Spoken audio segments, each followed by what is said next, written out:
I think it's a very much a bottom up approach. So you can imagine there's lots of roles, and there's usually volume roles as well. So maybe claims officers, normally about 10% of a workforce. So let's say you go in there and you find 4 or 5 tasks, high frequency tasks that's going to save them, you know, from 30 to 90 minutes a week. Sometimes we're seeing that savings a day, depending on their processes. What we can supplement it with, on Marketplace, we've got pre-built automations for any office worker. So you preload those in as well to start to build up that business case by persona across in insurance.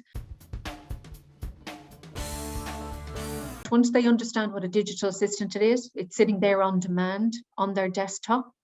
They like the idea that they can use it when they want to.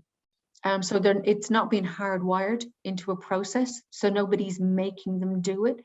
And obviously different classes of business, different teams all work slightly differently as well. So it gives them the flexibility to have those tasks there.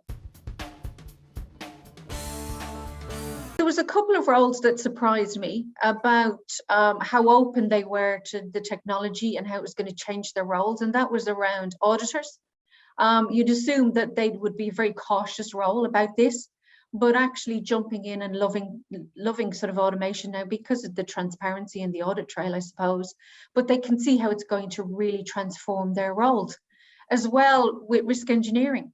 You know, there's a lot more emphasis on risk engineering, and they're looking at what's my role going to be in the future and the significant part technology is going to play in it. So certainly I hadn't thought about those roles as being sort of forerunners with looking for digital assistants. With digital assistants, it tends to be go to the clusters of a lot of people, you know, because you'll get a reuse factor.